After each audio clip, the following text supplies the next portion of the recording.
मध्य प्रदेश की प्राकृतिक छटाओं के बीच से बहती जीवनदायिनी मां नर्मदा नदी स्थित सेठानी घाट की अलौकिक सुंदरता श्रद्धालुओं को अपनी ओर आकर्षित करती है।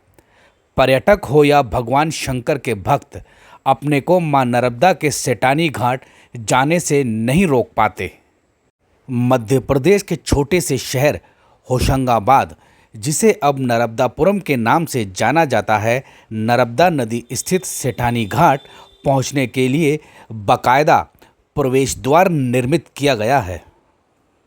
बेहद आकर्षित इस प्रवेश द्वार पर मां नर्मदा मैया की मूर्ति स्थापित है।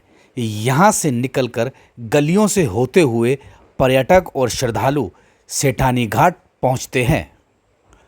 सेठानी घाट पहुंचने के लिए श्रद्धालु जिन गलियों से निकलते हैं, इन गलियों के दोनों ओर अनेकों छोटी छोटी दुकानें सजी हुई है, जहां नर्मदा मैया की मूर्तियां मिलती हैं, भगवान शंकर के शिवलिंग मिलते हैं। संगमरमर के ये शिवलिंग आपको अपनी ओर आकर्षित करेंगे। छोटे छोटे त्रिशूल, रुद्राक्ष की मालाएं भी इन दुकानों पर सुसज्जित है। इसके अलावा सिंदूर भी इन दुकानों पर मिलता है, जो यहाँ काफ़ी प्रसिद्ध माना जाता है। इन दुकानों को पार करने के बाद सामने सीधा सेठानी घाट आता है और मां नर्मदा के दर्शन होते हैं। मां नर्मदा के दर्शन होते ही श्रद्धालुओं का मन प्रफुल्लित हो उठता है। वैसे तो बनारस, काशी, इलाहाबाद के घाट विश्व भर में प्रसिद्ध है, ठीक उसी तरह से मां नर्मदा के किनारे सेठानी घाट भी अपने आप में काफ़ी मशहूर और प्रसिद्धि अर्जित किए हुए हैं। सेठानी घाट पर प्रतिदिन हजारों श्रद्धालु मां नर्मदा के दर्शन करने पहुंचते हैं। सेठानी घाट के किनारे श्याम गणेश मंदिर, हनुमान मंदिर, राधा कृष्ण मंदिर मौजूद है, लेकिन गायत्री शक्ति पीठ अपने आप में विशेष पहचान रखता है। यहाँ गायत्री पाठ करवाने की सुविधा मौजूद है और अनेकों श्रद्धालु यहाँ गायत्री पाठ करवाने के लिए पहुँचते हैं। गायत्री मंदिर से सीधे एक द्वार सेठानी घाट की ओर निकलता है, जो अलौकिक छटा प्रस्तुत करता है। यहाँ से संपूर्ण नर्मदा मैया के दर्शन होते हैं। जानकारी के मुताबिक करीब 130 साल पूर्व सेठानी घाट का निर्माण हुआ था। शर्मा परिवार की जानकी बाई सेठानी द्वारा निजी खर्चे से इस घाट का निर्माण करवाया गया था, इसीलिए इसे सेठानी घाट का नाम दिया गया है। सेठानी घाट बेहद खूबसूरत दृश्य प्रस्तुत करता है। सेठानी घाट को कई रंग बिरंगे रंगों से पेंट किया गया है, जो सेठानी घाट की खूबसूरती में चार चांद लगा रहा है। सेठानी घाट पर अनेकों शिवलिंग स्थापित है, जहां शिव भक्त पूजा अर्चना करते हुए देखे जा सकते हैं।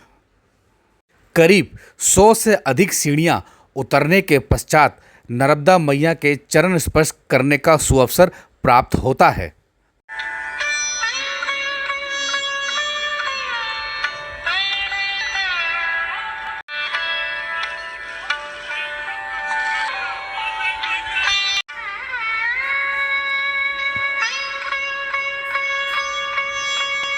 वैसे तो सेठानी घाट पर नर्मदा मैया का शांत रूप देखने को मिलता है, लेकिन मानसून के मौसम में नर्मदा मैया यहाँ अपने रौद्र रूप में रहती है और नर्मदा का पानी कई सीढ़ियाँ ऊपर तक पहुँच जाता है। प्रतिदिन अनेकों श्रद्धालु और पर्यटन सेठानी घाट पहुँचते हैं, लेकिन अमावस और पूर्णिमा के समय हजारों श्रद्धालु मां नर्मदा में स्नान करने के लिए आते हैं। प्रतिवर्ष माघ माह के शुक्ल पक्ष की 7वीं तिथि पर नर्मदा जयंती मनाई जाती है और इस दौरान सेठानी घाट पर लाखों लोग स्नान करने के लिए पहुंचते हैं। सेठानी घाट की सुंदरता अब होशंगाबाद और मध्य प्रदेश से निकलकर देश के कोने कोने में पहुंच गई है।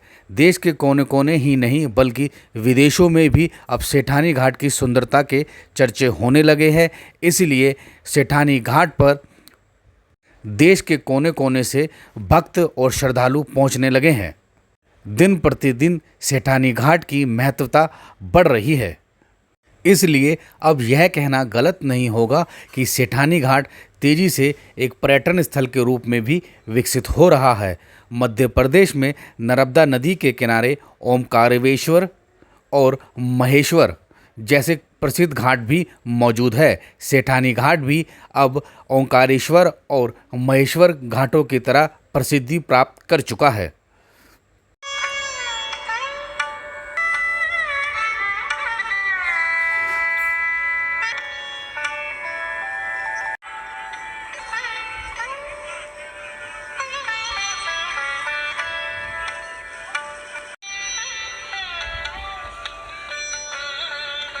सेठानी घाट पहुंचना भी बेहद आसान है क्योंकि यहाँ से करीब 500 मीटर की दूरी पर ही होशंगाबाद रेलवे स्टेशन मौजूद है। जहाँ दिल्ली से सेठानी घाट पहुंचना भी बेहद आसान है क्योंकि यहाँ से करीब 500 मीटर की दूरी पर होशंगाबाद रेलवे स्टेशन मौजूद है। जहाँ जम्मू, पंजाब, दिल्ली, चेन्नई, इंदौर, उज्जैन, भोपाल से सीधे ट्रेनें आती है। सेठानी घाट के इर्द गिर्द कई अन्य महत्वपूर्ण पर्यटन स्थल भी मौजूद है, जिनमें पहाड़ों पर सलकनपुर मंदिर, सांची, पचमढ़ी, तवा डैम, पौराणिक महत्व का भीमबेटका इत्यादि पर्यटकों के लिए आकर्षक का केंद्र बने हुए हैं। ट्रेन सहित बस मार्ग से भी यहाँ सीधे पहुँचा जा सकता है। इसलिए मेरा आपसे अनुरोध है कि विंध्याचल पर्वत और सतपुड़ा के जंगलों के बीच से बहती मां नर्मदा मैया के दर्शन करने के लिए एक बार सेठानी घाट जरूर पहुँचें और पुण्य प्राप्त करें।